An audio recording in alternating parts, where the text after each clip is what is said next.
and welcome back to another video on the channel. Today I'm going to be making a very simple bandsaw blade holder. So here's my prototype. Works pretty well. It's just basically an idea from Wood magazine.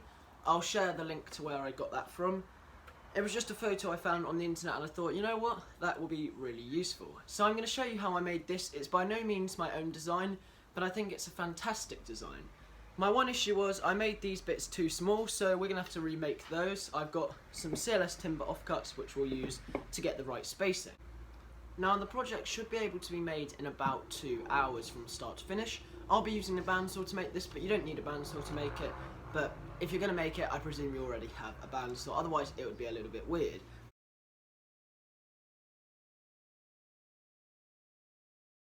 Well, I've now cut all of these support pieces to size. Unfortunately, it's so cold out here that my phone is struggling to record all this. Because I recorded about 20 seconds of time-lapse. For some reason, I've only got 5 seconds. But here's what they are. They're just bits of CLS timber. I mean, everyone can work out how to cut a triangle. All I did to make these was literally have a look at the size of bandsaw blades I've got, take a rough sort of guess, and then what I'm going to do is I'll space these out, work out how big a bandsaw blade is, and I'll talk through how I'm going to do that now. Although I'm going to do a little bit of mock-ups and stuff now based off my template, and then I'll talk to you about how I'm going to do it. Let's get going. So with the rough bandsaw blade spacing, if you're interested, it's about 25 centimeters that I need to go for the distance between the two. Not particularly difficult to do. Literally get your bandsaw blade, put one of these in the corner, another one in the corner on a flat surface, measure the distance across. Simple as that. So I've basically done that and measured from here to here, and that's 25 centimeters or 250 mil thereabouts. Now luckily my original template, the pieces of MDF, are exactly that size, so I'm in luck. I don't have to remake that part. The only thing I've had to remake is these.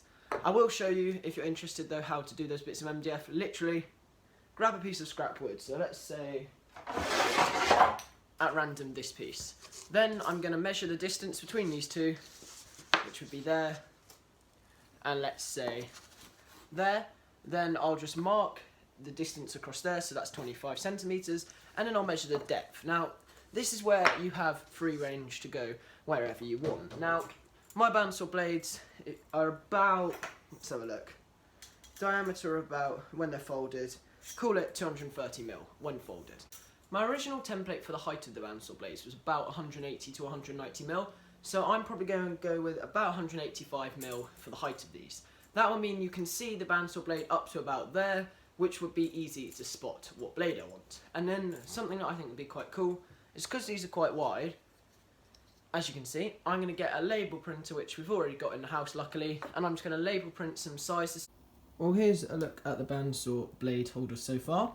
All of the bits of scrap wood, and then we've got the spaces in between.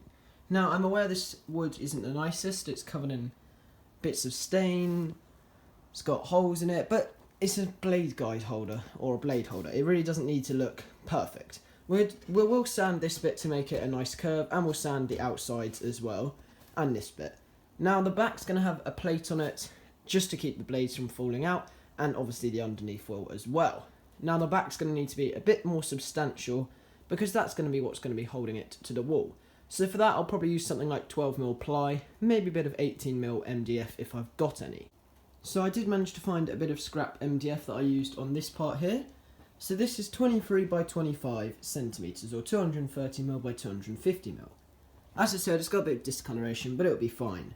I then marked out the piece that I was going to use to create the back panel for this. This just stops the bandsaw blades falling through. I then cut it on the bandsaw. So I'm now going to glue these bits on, bit of glue on this side, bit of glue on the other side, and I'll time lapse. I then glued the spacers in between the pieces of MDF. These don't need to be particularly strong as they're not holding any weight. I just used some Gorilla Glue to glue all this together. We're now going to attach the back panel with a bit of glue and some screws. I then placed the back panel onto the bottom of this. I used some Gorilla Glue again on this to seal the end grain, as when you're drilling into end grain it's quite helpful just to have a bit of glue there to allow a bit of support. I then used a 4mm drill bit, drilled in some holes, countersunk them, and then I drove in some screws. I just used some 4.5mm screws here. Then I used my Bauer ERO 450 sander to sand over this and smooth over all of the edges. I also did a bit of sanding with my Bosch detail sander for some of the harder to reach areas. This just left a really smooth finish on it, and it isn't really necessary, but I felt like doing it. I then ripped down a 12mm piece of plywood on my bandsaw, which I would use to create the bit to screw to the wall on. So I found this scrap of plywood, which I think would be pretty perfect to put onto this. So essentially I'm going to have 2 nails in the back like so. Obviously this piece of wood's going to be the other way around. I just wanted to see how it would look. I think with the other side it will look pretty decent, and the nails will just help with a bit of the holding part. This is a bit unlevel here, so I'll sand that to make it nice and flat, and then we're just going to screw the back in. Well, I really hope you enjoyed following along with this fairly simple build of a bandsaw blade storage system. This is going to be so useful in the workshop, and it's got space for 5 blades, even though I only have 3 at the moment. So I've made this for 5 blades, but you can make it for 20 blades, you can make it for 2 blades. All you've got to do is just adjust the amount of spacers. So they're very simple, 45 degrees cuts on the piece of CLS timber.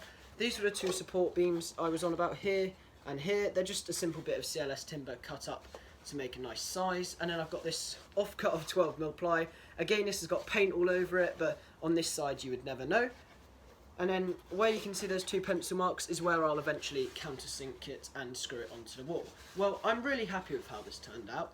It wasn't the easiest thing I've ever done, but it wasn't the hardest either. And I think it would be really versatile and really helpful around the workshop. I love the look of it and the feel of it. I'll link down below to where I got the idea from. As I said, this isn't my own design by any means. It's an idea I got from Wood magazine. I do think it looks really cool though, and I'm going to be so happy when this is all up on the workshop wall, because it's just going to be so useful for storing all of these blades.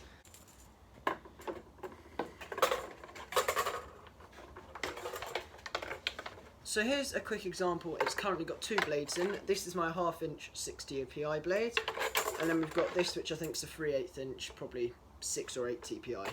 So that's what it looks like so far, and as I said, you've got plenty of space for the blades. You can clearly see the blades coming out here, and then what I will be doing is getting a little sticker on here so I can write what each blade is.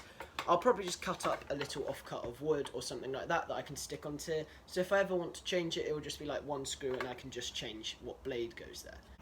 Here's some photos and shots of how it turned out. I'm really happy with the overall outcome, and I think it will be really useful in the workshop. Thank you very much for watching. I hope you enjoyed this video.